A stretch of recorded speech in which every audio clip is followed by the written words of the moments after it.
Oke, anak-anak, tadi Ibu sudah menjelaskan mengenai pengertian, tujuan, manfaat, sejarah ilustrasi baik di dunia ataupun khususnya di Indonesia, juga bentuk-bentuk dari ilustrasi. Apa sudah dipahami dengan apa yang Ibu sudah sampaikan tadi? Mambu. Udah paham, Bu?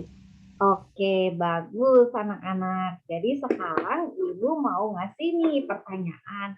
Karena tadi kakak kalian udah paham. Nah, dari Ibu ada 4 pertanyaan, boleh siapa saja yang menjawab ya.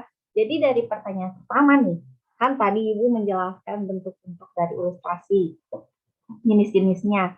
Nah, ada 8 tuh. Nah, Ibu pengen nih di antara kalian sebutin aja deh 4 dari jenis-jenis gambar ilustrasi. Yang bisa boleh raise hand.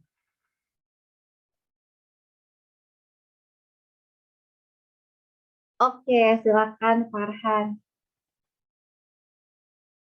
Ya Bu, ilustrasi yang pertama untuk ilmu pengetahuan, terus ada dekoratif, terus naturalis sama cover buku Bu. Oke, bagus sekali Farhan. Benar ya jawaban yang tadi disampaikan oleh Farhan. Nah, itu adalah 4 dari 8 jenis-jenis gambar ilustrasi. Oke, terima kasih Farhan sudah menjawab. Dan selanjutnya Ibu ke pertanyaan kedua. Gimana sih? Tadi kan Ibu udah ngejelasin tentang sejarah. Nah, gua pertama di dunia yang menjadi awal ditemukannya ilustrasi. Yang bisa boleh raise hand. Oke, baik. Malik, silahkan. Di Gua Altamira sama Gua Lascaux, Bu. Oke, betul ya di Gua Altamira dan Gua Lascaux. Apalagi kan Ibu sudah memberikan visualisasi dari Gua Altamira yang kemarin ya, yang Ibu jelaskan itu bentuknya seperti banteng ya. Itu juga salah satu awal mula ditemukannya ilustrasi. Nah, kan tadi Ibu udah bertanya nih yang di dunia. Nah, kalau yang di Indonesia itu ditemukannya dari gua apa sih? Yang bisa boleh raise hand. Oke, Farhan silahkan. Leang-leang Bu, gua leang-leang. Betul, di Gua Leang-Leang. Terima kasih Farhan. Jadi Gua Leang-Leang ini adanya di Sulawesi ya. Nah, ini juga ada di zaman Paleolitikum, masih zaman batu. Bentuknya itu berupa telapak tangan. Pewarnaannya dari mana sih? Nah, pewarnaannya itu dari tanah dan minyak hewan.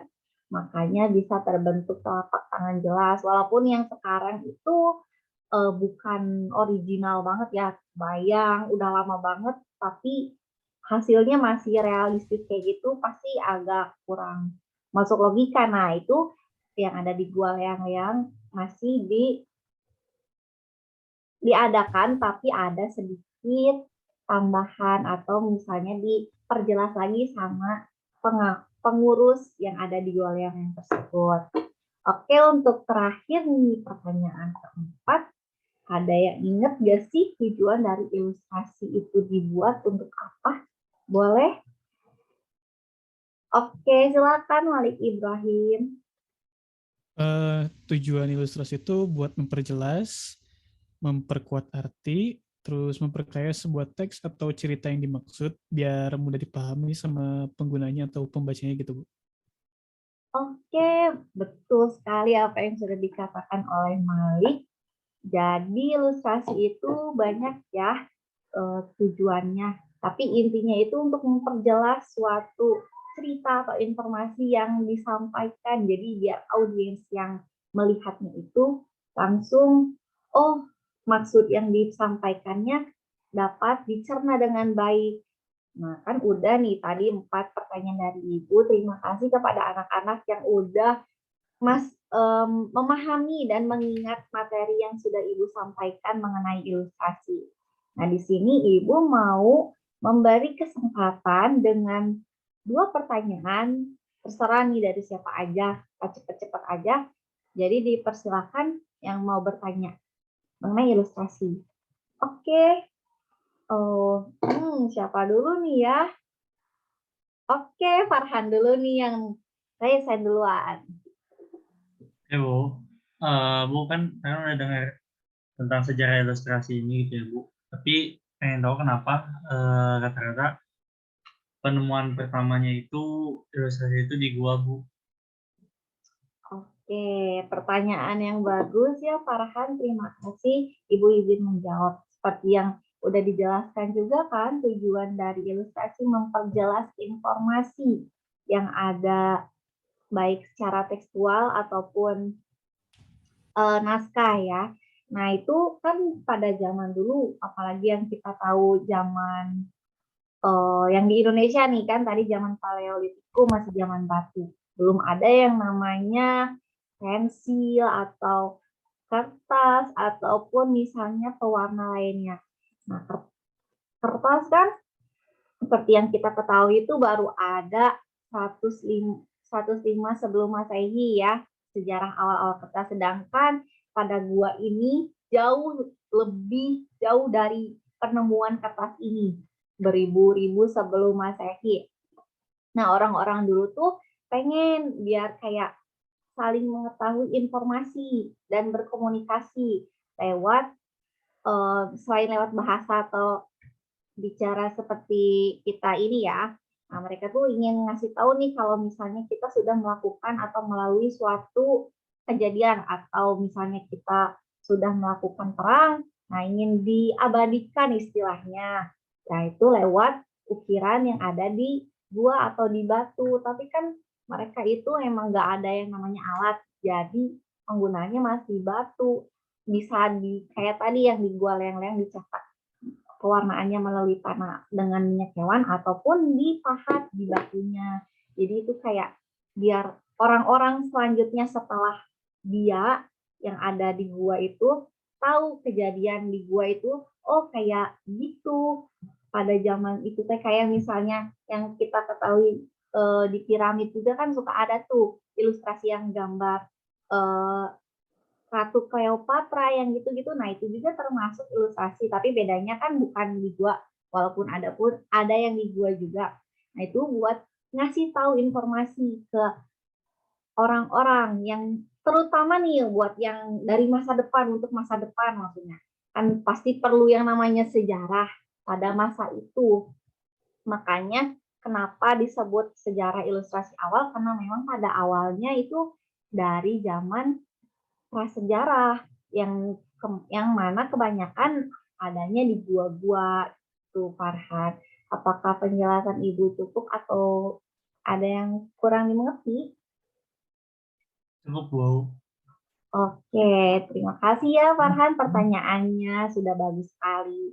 Oke, untuk satu penanya lainnya tadi Malik sempat resen ya? Ya, Bu. Oke, berarti langsung aja ya ke Malik. Boleh silakan Malik. Mau nanya, Bu, kalau bedanya ilustrasi sama lukisan tuh apa ya, Bu?